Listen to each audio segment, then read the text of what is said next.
like the modern world is a rigged game, especially for men. Oh, absolutely. I mean, it's a feeling a lot of guys have right now. Right. And if you're listening to this and you've been questioning the history of our institutions, how they operate today, who really controls them, and whether they've been captured by ideologies that fundamentally despise you, well, this deep dive is completely custom tailored for you. Yeah, we are getting into some really heavy, fascinating material today. We really are. We're unpacking this intensely provocative, ultra long new manifesto.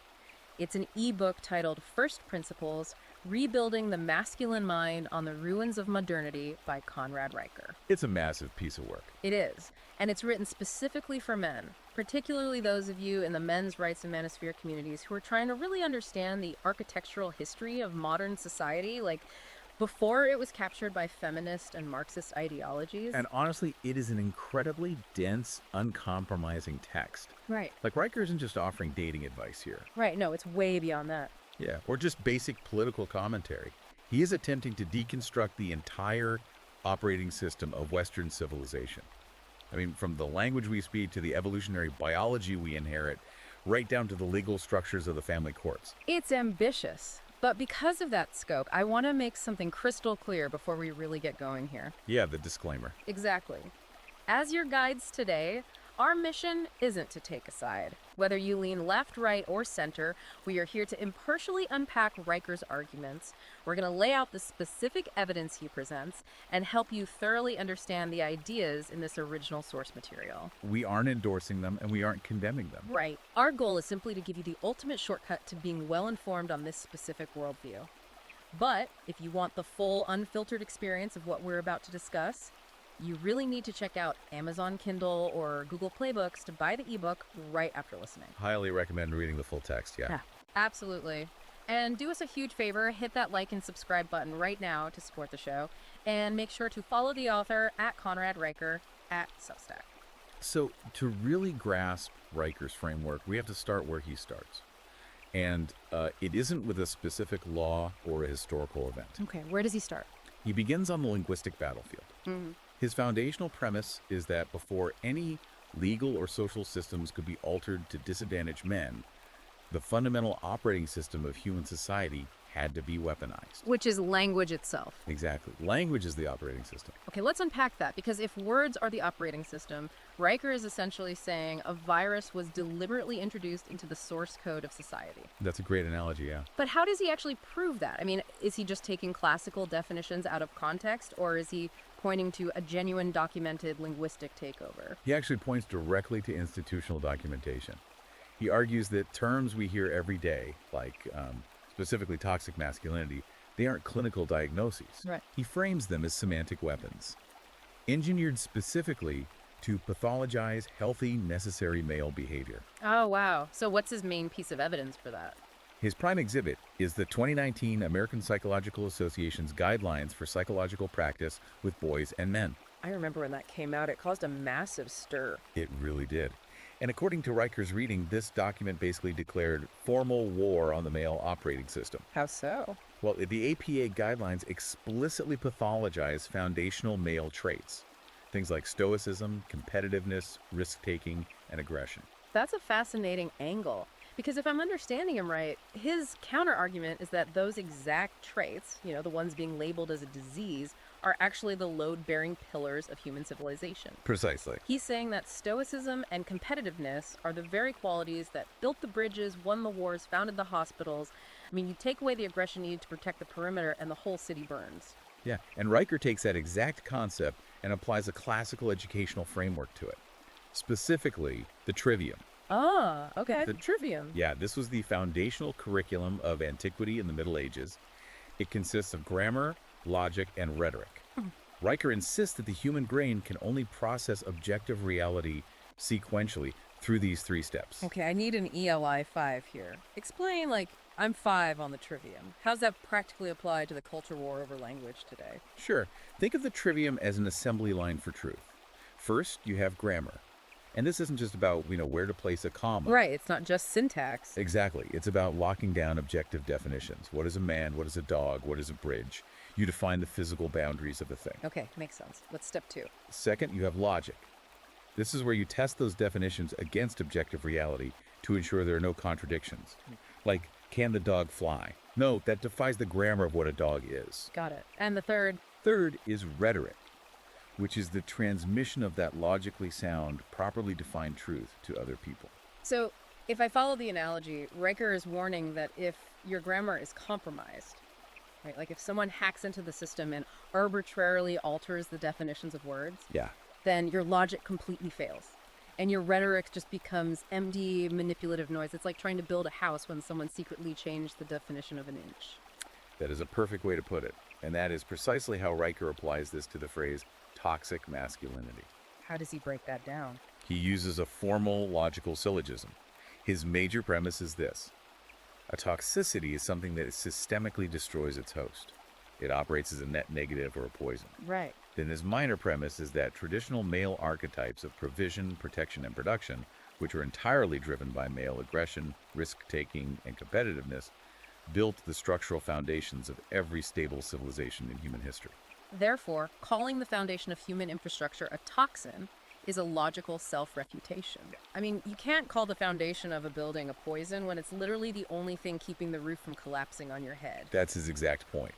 He believes the modern usage of the term is a linguistic virus. Yeah. It's designed to bypass logic by corrupting the grammar. Wow. And he goes further. He looks backward to the etymology of the word virtue to show how far we've drifted. Oh, I love a good etymology breakdown. What does he find? He points out that the Latin root of virtue, virtus, is inextricably linked to vir, the Latin word for man. Wait, really? Yeah.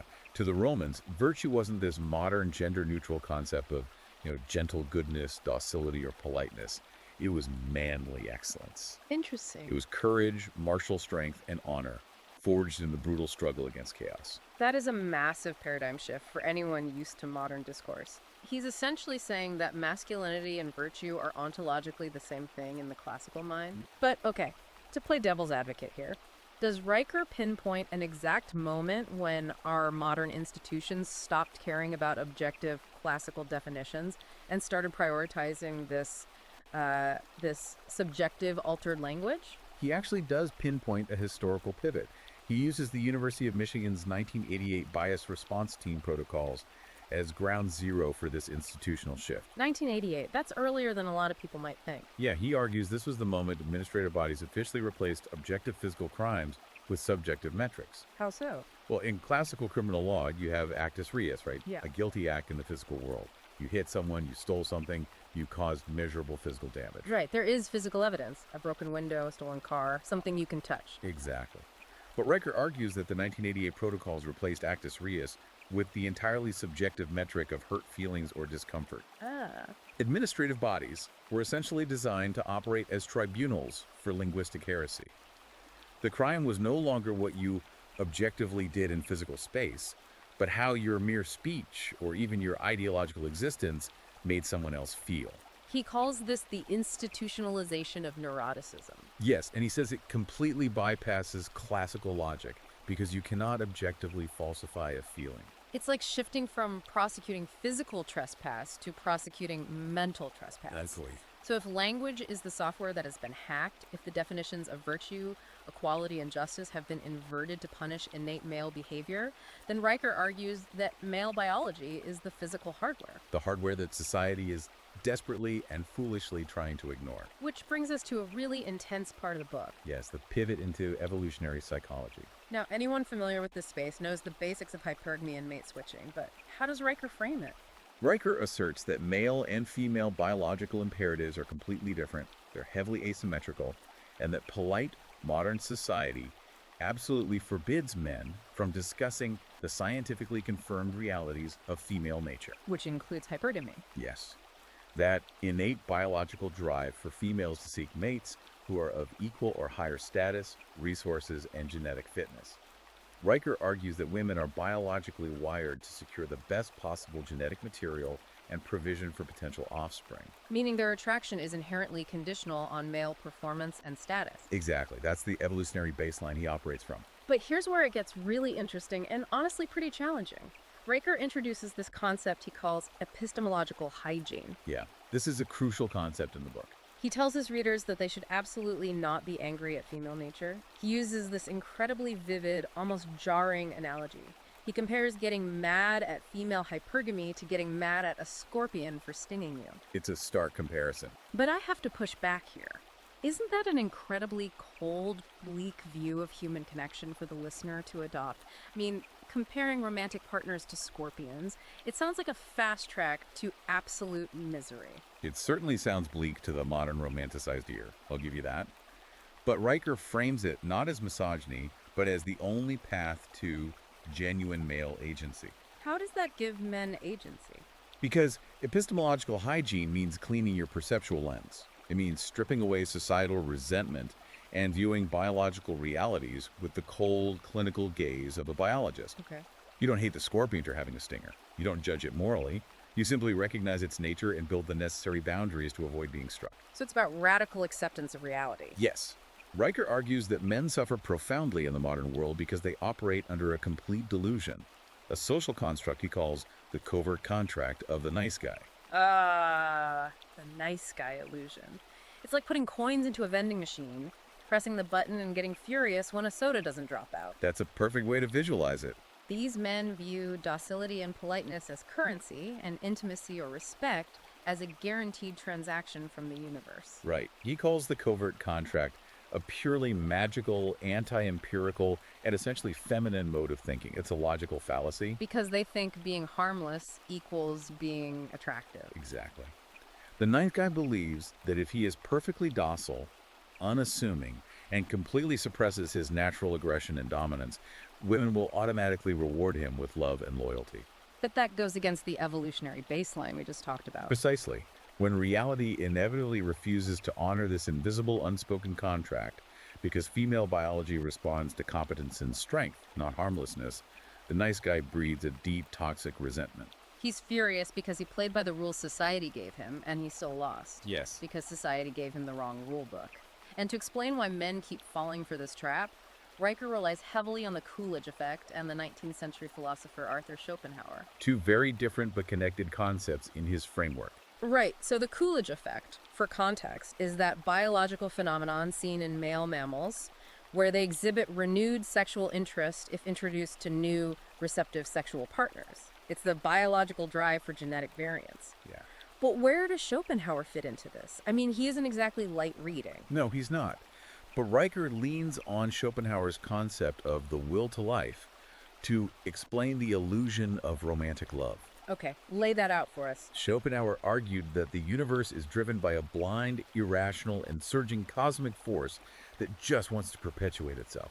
That's the will to life. Doesn't care about your happiness. Exactly. It doesn't care about your spiritual fulfillment at all. Yeah. It just wants you to reproduce. Riker adopts this, arguing that romantic love is not some transcendent spiritual communion of souls. What is it then? Instead, it is a biological overlay, an evolutionary parlor trick. A parlor trick. He's basically saying love is a neurochemical con job. In Riker's framework, yes. He calls it a hormonal myopia designed by the will to life. This drive intentionally blinds men to the harsh transactional realities of female hypergamy just long enough to ensure genetic continuation and resource extraction. Wow. Yeah, the butterflies in your stomach, the breathless infatuation, the deeply held belief that, this woman is different from all the rest. Riker says these are literal neurochemical manipulations designed to lever men into investing their resources. And once the investment is made, Once the child is born or the resources are secured, the biological spell breaks, the hypergamy resumes, and the man is left wondering what happened to his soulmate. man, if you're listening to this and feeling a bit overwhelmed, it totally makes sense. Riker is essentially asking you to view every romantic and societal interaction as a ruthless biological chess match. It's a very unforgiving lens. It is. And he argues that when a civilization systematically dismantles the traditional patriarchal guardrails that used to manage these biological realities, like strict marriage vows or cultural shame around infidelity, the fallout is devastating. And he has the data to back that up. Right, he points to a very chilling data point. He cites the General Social Survey. It provides a stark empirical backing for his cultural observations. What's the stat? Riker highlights that the percentage of American men under 30 who report being sexually inactive nearly tripled between 2008 and 2021. Tripled. Yes, going from roughly 10% to nearly 30%. That's nearly 1 in 3 young men, completely detached from the reproductive cycle. Riker uses this to prove that when a society legally mandates equality of outcome in a species that is biologically driven by female hypergamy and male status competition, the society ends up at war with its own natural law. And nature always wins. Always. Because hypergamy dictates that women will cluster around the top tier of high-status men. The vast majority of average men are left entirely invisible. So what happens to them? The men simply drop out. They retreat into video games, pornography, and what Riker calls the archetype of the thirsty male. Ah, the simp. Exactly. The simp. The digital pay-pig funding online creators sacrificing their God-given agency and wealth for biologically manufactured, fleeting parasocial validation. Which brings us to what might be the most brutal part of Riker's analysis. Because average men operate on this false covert contract and are blinded by the romantic illusions of the will to life, Riker claims they walk completely blindly into an administrative state that is structurally engineered to consume them. Yeah, this is where Riker transitions from evolutionary biology to fierce, systematic political critique. Into the meat grinder. Right. He frames the modern state not as a neutral arbiter of justice, but as a surrogate husband and an overbearing mother. A surrogate husband? How does that work? The state's primary function, in his view, is to extract male utility, specifically taxes and child support, while completely stripping the biological father of his constitutional and paternal authority. He calls the modern divorce apparatus a literal wealth extraction system. He uses the term divorce rape to describe this process. Yeah, calling it a forced, fiery, liminal descent and a profound ego death for men. They are thrown out of their homes, separated from their children, and forced to fund a household they are legally forbidden to enter. Often under the threat of armed state force. Exactly. And to prove this isn't just hyperbolic complaining, Riker anchors his argument in specific historical legislation. He goes back to 1969. Yes. He pinpoints September 5, 1969, as a catastrophic day for Western men. That was the day Governor Ronald Reagan signed the California Family Law Act, which created no-fault divorce. Riker characterizes this as the legal murder of the marriage contract. He does. Let me put an analogy to this, because the way Riker frames it is terrifying. Imagine signing a massive business partnership. You pour in your capital, your sweat equity, your literal lifeblood for a decade. Right. Then your partner decides to unilaterally dissolve the business simply because they aren't happy anymore. They seize half the physical assets, demand ongoing payments from your future labor, and have the state enforce this robbery with police. All without even being required to prove a reason or a breach of contract. Exactly. In any other area of contract law, this would be considered fraud and extortion. That is exactly the parallel Riker draws. He argues that no-fault divorce fundamentally altered the power dynamic. It incentivized the dissolution of the family by removing the requirement to prove fault. While maintaining the financial obligations of the traditional patriarchal model. Yes. He wants all the benefits, none of the authority. And he argues it gets significantly more draconian when you factor in the 1986 Bradley Amendment. Oh man, explain the Bradley Amendment, because this is where Riker claims the system crosses into outright tyranny. It's pretty dark. The Bradley Amendment is a federal law that essentially prevents the retroactive modification of child support arrears. Meaning the debt can't be forgiven. Ever. Riker points out the utter nightmare of this mechanism. If a man loses his job, becomes severely disabled or paralyzed, or is even falsely imprisoned and later exonerated, his child support debt compounds inexorably during that time. Wait, even if he's paralyzed? Yes. The judge has no legal authority to forgive that accrued debt. It cannot be discharged in bankruptcy. That's insane. If the man cannot pay this mountain of debt upon his release or recovery, the state suspends his driver's license, revokes his passport, and eventually throws him in debtor's prison for contempt of court. It's a terrifying catch-22. You can't drive to work to earn the money to pay the debt that the state is jailing you for not paying. Exactly. Riker constructs another formal syllogism here, doesn't he? He does. He asserts that authority divorced from accountability is the classical definition of tyranny. Okay, break that down. The modern welfare state strips the father of his domestic and paternal authority. He cannot discipline his children. He cannot prevent his wife from leaving. Right, he has zero authority. But simultaneously, the state holds him strictly financially accountable via punitive taxation and alimony. Therefore, Riker concludes, The current system is fundamentally tyrannical and structurally oriented toward the enslavement of male labor. The state wants the benefits of the father, the provision, the protection, the money, without respecting his jurisdiction. Yes.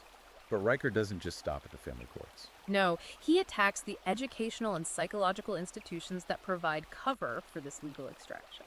Right. He brings up Title IX. Yeah, specifically the 2011 Obama administration Dear Colleague letter.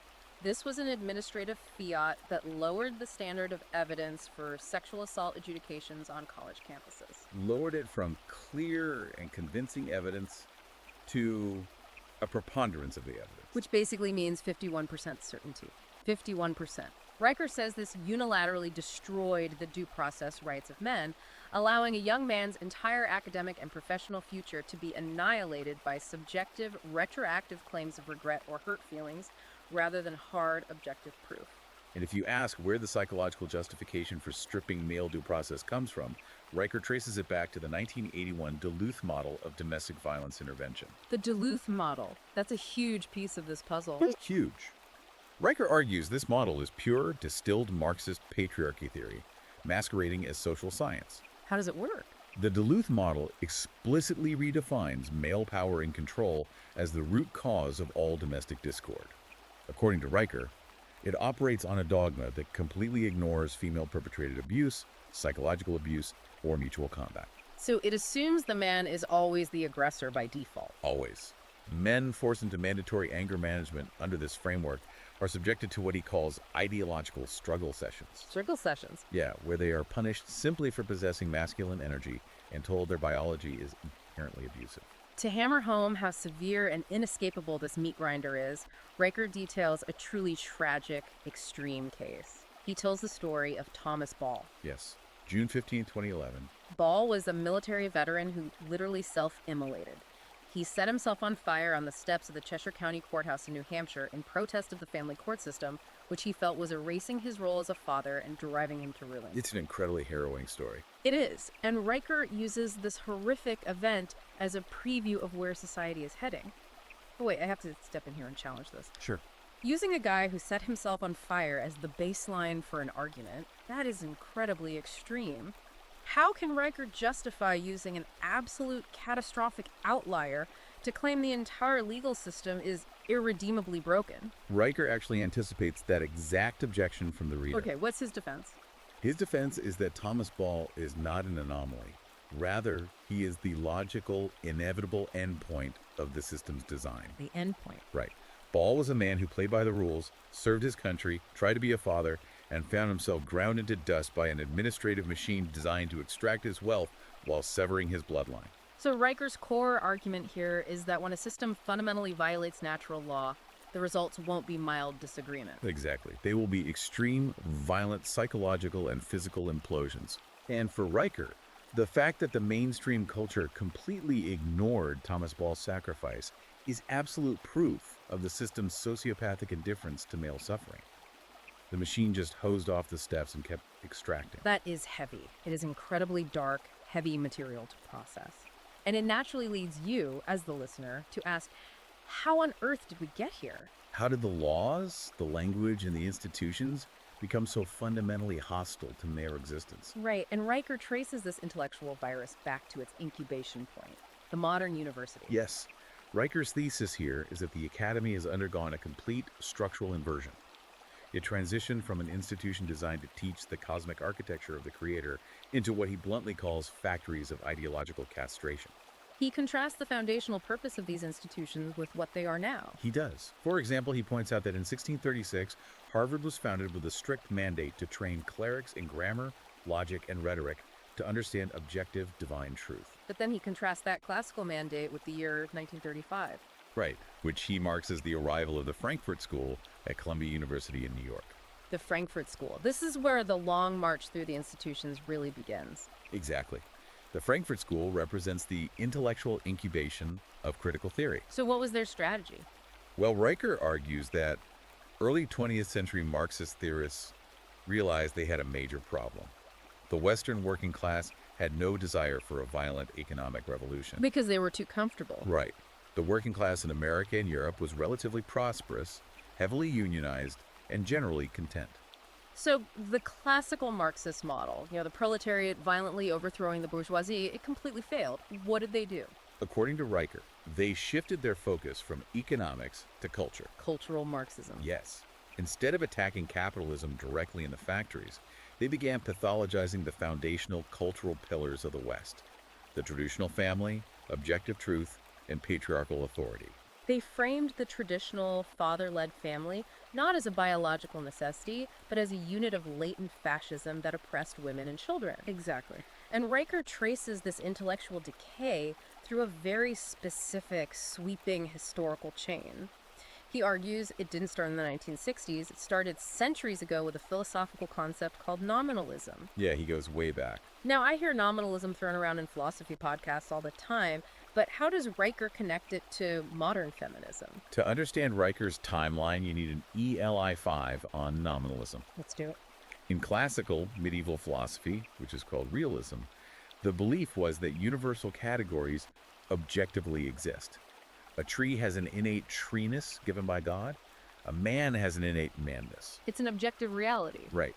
But nominalism came along and argued that these universal categories don't actually exist. They are just names or phenomena that we invent to group things together for convenience. So if nominalism is true, there is no objective reality to what a man or woman is. We just invented the categories. And if we invented them, they're just social constructs. And if they're just social constructs, they can be deconstructed and reinvented by whoever holds political power. Bingo. That is the exact domino effect Riker traces. Nominalism rejects objective universal truth. And that paves the way for the Enlightenment. Right, which replaces divine revelation with human autonomy and reason. That inevitably leads to Marxism, which applies that autonomy to attack the family and private property. And finally, that mutates into radical feminism, which declares total war on male authority entirely. It is a centuries-long slide from truth is objective to truth is whatever my feelings dictate. And the ultimate goal of this subversion is to create an environment where subjective emotion completely overrides objective reality. Riker illustrates this by bringing in the 2018 case of Peter Vlaming. Yes, Vlaming was a French teacher in Virginia who was fired for refusing to use a student's preferred pronouns. Riker uses him as the modern archetype of resistance, right? Like a man refusing to say 2 + 2 = 5. Exactly. Riker highlights that Vlaming didn't harass the student. He didn't mock anyone. He just quietly refused to participate in what he saw as an objective lie. He offered to use the student's chosen new name, but he wouldn't use male pronouns for a biologically female student. Right. And Riker holds Vlaming up as the ultimate example of a man maintaining his epistemological hygiene. A man who refuses to surrender his internal logic and grammar to the state's emotional mandates. Vlaming is the man who refuses to kneel before a false definition, even if it costs him his livelihood. Precisely. Okay, so let's summarize the bleak picture Riker has painted so far. The language has been corrupted to bypass logic. The biological hardware of human nature is ignored. The legal system is a wealth extraction meat grinder, and the universities are factories of ideological castration. It is a very dark diagnosis of the modern world. It really is. So if all of that is true, where's a man turn? If the modern institutions are totally hostile, what is the blueprint for survival? Did Riker find any historical societies where men actually solved this? He did. That brings us to Riker's look at antiquity. Historical blueprints for male spaces. Okay, let's look at the blueprints. Riker looks backward to classical antiquity to find alternative models of existence. He asserts that the bedrock of any truly stable civilization isn't government bureaucracy. What is it? It is the existence of exclusive male-only spaces built on mutual self-interest, oath-binding, and shared risk. But in today's highly integrated, hyper-egalitarian society, the idea of exclusively male spaces is heavily stigmatized. It's often immediately labeled as bigoted or discriminatory. How does Riker justify the total exclusion of women? He uses what is called a Thomistic distingua. It's a philosophical distinction rooted in the rigorous logic of Thomas Aquinas. Okay, how does he apply that? Riker argues that while racial discrimination is a logical fallacy and an absolute injustice, because skin color has no bearing on competence or character, Right. discrimination based on biological reality is an absolute necessity for mastery. Riker argues that men require spaces entirely free from the distracting hypergamous dynamics of female fitness testing. Because biology always kicks in. Exactly. When women are present, men biologically compete for their attention, which fractures the brotherhood. To focus completely on Objective skill, logic, and the transmission of knowledge, the space must be male only.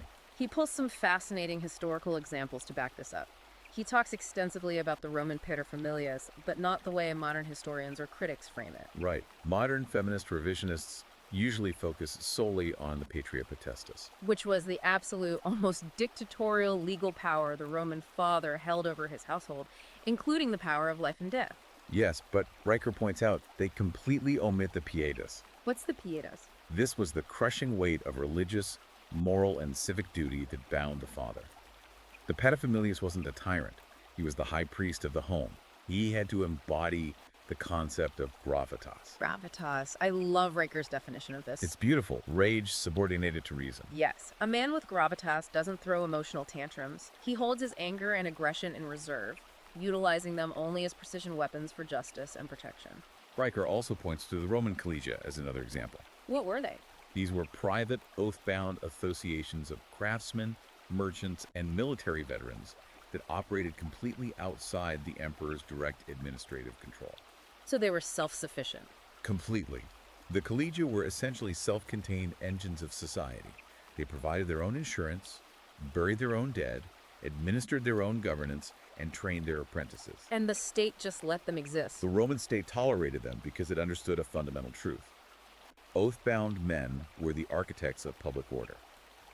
Riker contrasts this with the modern administrative state, which he says absolutely hates male association. Because it produces autonomous men who do not rely on the government to survive. Exactly. He brings up the ultimate historical example of this homosocial loyalty and lethal effectiveness. The Sacred Band of Thebes, operating from 378 to 338 BC. Yes.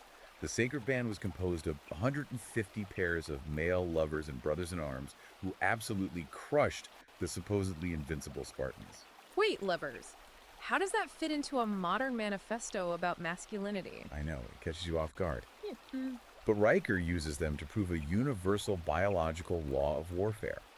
Masculine courage and lethal effectiveness scale proportionally with the depth of the interpersonal male bond. Okay, I see where he's going. A man will fight hard to avoid shame in front of strangers, but he will charge directly into the jaws of certain death to protect the brother standing at his shield arm.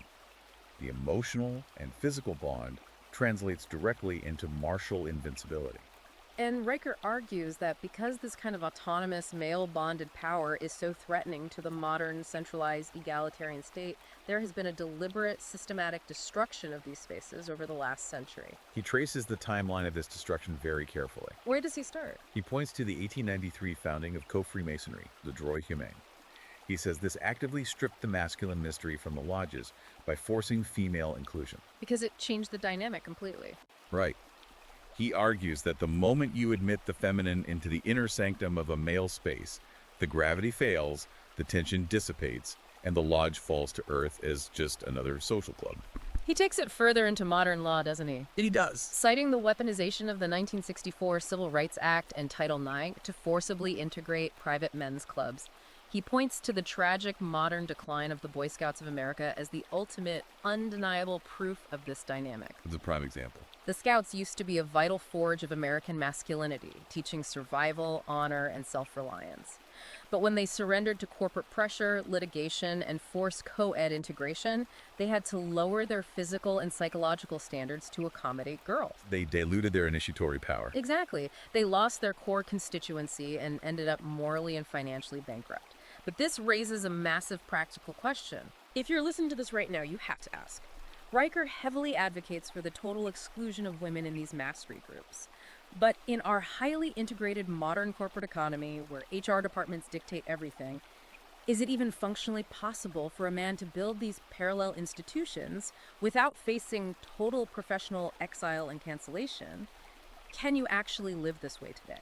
Riker answers that exact question as he moves from systemic analysis to individual action. Okay, what's his solution? He acknowledges the intense professional danger of stepping outside the mainstream, but he argues that the alternative, slow spiritual, psychological, and biological death is far worse.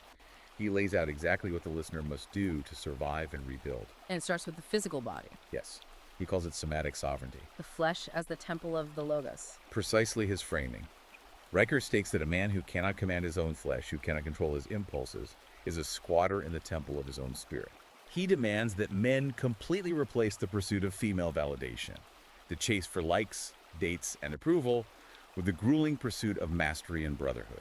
He champions an unbreakable triad for a man's life: God, mission, and men. Strictly in that order. You notice what is explicitly missing and deprioritized from that list. Romantic relationship. Exactly.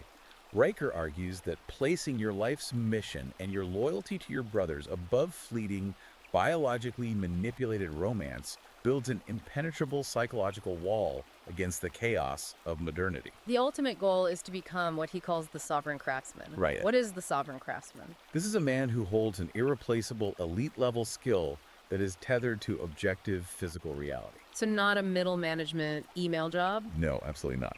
Because his skill is real. You know, you can build houses, fix complex machinery, write critical code, or defend the innocent with violence if necessary. He holds absolute veto power over HR departments. Exactly. And over what Riker calls parasitic society. You can't cancel the guy who's the only one in the county who knows how to keep the municipal water treatment plant running. The state relies on the craftsman. The craftsman does not rely on the state. To reach that elite level of sovereignty, Riker demands extreme physical discipline. He's not talking about going for a light jog. No, it's intense. He calls for heavy, grueling compound lifting. Deadlifts, squats, bench presses to build kinetic reality and dense muscle mass. He demands that men train in martial arts, specifically Brazilian jiu-jitsu. So they know what it actually feels like to be choked. Right. To escape from underneath a heavier opponent and to remain ice cold and analytical under the immediate threat of violence. And he calls for rucking with heavy packs for miles to forge unbreakable cardiovascular stamina. He frames this physical exertion not as vanity, but as literal counter-revolutionary warfare against a culture that weaponizes comfort to make men docile. And that brutal physical discipline must be paired with an equally ruthless psychological discipline, specifically a concept he calls masculine mirroring. Riker argues that men simply cannot calibrate their own honor or competence in a vacuum. And they absolutely cannot calibrate it using female empathy. Right, because female empathy, in his view, is designed to nurture and comfort. It softens the blow, forgives weakness, and makes excuses for failure. Which ultimately makes men soft and controllable. Exactly. So Riker argues that masculine mirroring is the necessary ruthlessness of your brothers. When you fail, your brothers don't coddle you. They don't tell you it's okay and that your feelings are valid. They silently stare at you. Yes. Riker says the silent, expectant stare from an equal, a brother who knows your true potential, is worth 1,000 hours of modern talk therapy. It forces you to confront your failure without excuses and demands that you fix it. And this evolutionary crucible leads to his critical distinction between an old man and an elder. This is a key distinction. Riker says an old man is just a male organism that has biologically decayed. He consumes resources, retreats into the comfort of television and nostalgia, and offers nothing to the future. But an elder is different. Right. An elder is a man who has metabolized his suffering. He has been through the meat grinder of divorce, the linguistic warfare, the physical pain, and instead of becoming bitter, he serves as a generative force to mentor the next generation of men. It's a powerful vision. But reading all of this, I have an observation. It's a major one. Riker is asking men to effectively become societal monks. He is. He's telling them to reject co-ed happy hours, to fast, to control their dopamine, to lift weights as an act of political defiance, and to completely abandon the traditional dating market in favor of austere brotherhood. It is an incredibly intense, almost punishing call to arms. It's not for the faint of heart. How does he prevent his readers from just falling into the black pill of total despair?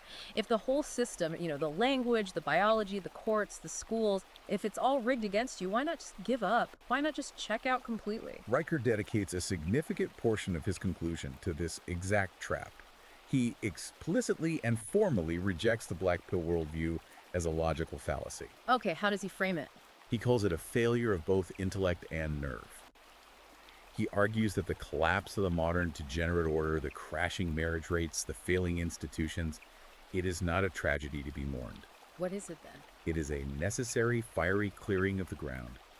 He tells men they should not weep over the collapse of a condemned structure that was built on a rotten, anti-natural foundation. So he doesn't want men to try and vote harder or campaign to save the current institutional system. No. He uses a potent biblical metaphor. Yeah. He doesn't want men to waste their energy trying to save Babylon. He wants them to build Zion. Exactly. He wants them to use the ruins of Babylon to quietly build Zion. Yeah. And the mechanism for building this Zion is the principle of subsidiarity. Let's unpack subsidiarity for the listener. Subsidiarity is the classical political principle that matters ought to be handled by the smallest, lowest, and least centralized competent authority. Okay. For Riker, that means entirely ignoring national politics and handling matters at the most localized male level possible. It means forming private associations, local trade guilds, mastermind groups, and physical training tribes that operate completely outside the purview of the state and the corporate HR apparatus. You don't try to reform the federal government, you make yourself and your 10 closest brothers entirely self-sufficient. Which brings us to the culmination of this immense, sprawling manifesto.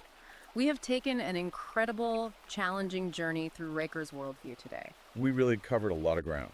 We started by examining his linguistic deconstruction, the concept of the trivium, the etymology of virtus, and how words like toxic masculinity were weaponized to bypass classical logic and punish innate male behavior. We moved into the uncomfortable biological realities, analyzing Schopenhauer's will to life and the false covert contract of the nice guy. We explored the assertion that nature does not negotiate with cowardice and that ignoring female hypergamy leads directly to the epidemic of male detachment we see in the data today. We looked deeply into the absolute meat grinder of the institutional state. From the 1969 no-fault divorce laws to the Bradley Amendment and Title IX, where Riker forcefully argues the state has replaced the biological father with an extractive bureaucratic apparatus. We trace the intellectual capture of the Academy, walking from the rejection of objective truth and nominalism, all the way to the Frankfurt School's long march through the institutions, resulting in an environment where subjective emotion is legally enforced over objective reality. We explored the historical blueprints for survival, the paterfamilias, the Roman collegia, the sacred band of Thebes, and saw how Riker believes the modern state systematically dismantled those exclusive male spaces to prevent autonomous resistance. And finally, we arrived at his stringent demands for the future: somatic sovereignty, the unbreakable triad of God, mission, and men, and the urgent necessity of forging unbreakable elders who will utilize subsidiarity to build parallel institutions on the ruins of the modern world. It is a massive, uncompromising, and deeply demanding framework. Whether you agree with his premises or find them abhorrent, you cannot deny the meticulous architecture of his argument. And it leaves us with the final, highly provocative thought to ponder as we close. What's the final thought? If Conrad Riker is correct that true masculine virtue, virtus, can only be forged in the brutal crucible of struggle against chaos, could the extreme hostility of modern institutions actually be the greatest hidden gift to men? That is a profound question. Might this systemic decay, the terrifying family courts, the relentless linguistic warfare, and the isolation actually be the exact, albeit agonizing, forge required to finally burn away the softness of the modern era? Could this be what is required to create a generation of unbreakable elders who will lay the foundation for the next civilization? It flips the whole script. It really does. It's something you have to wrestle with on your own. If this deep dive sparked your curiosity, challenged your worldview, or even made you angry, you need to read the full text to understand the arguments in their entirety. Highly recommend picking it up. Reminding you once again, if you haven't yet, hit that like and subscribe button right now to support the show. Head over to Amazon Kindle or Google Play Books right now to buy the ebook and experience the unfiltered, extensive arguments for yourself. And finally, join the Brotherhood and continue the conversation by following @Conrad and Riker at Substack. Thanks for listening, everyone. Until next time, keep digging deep.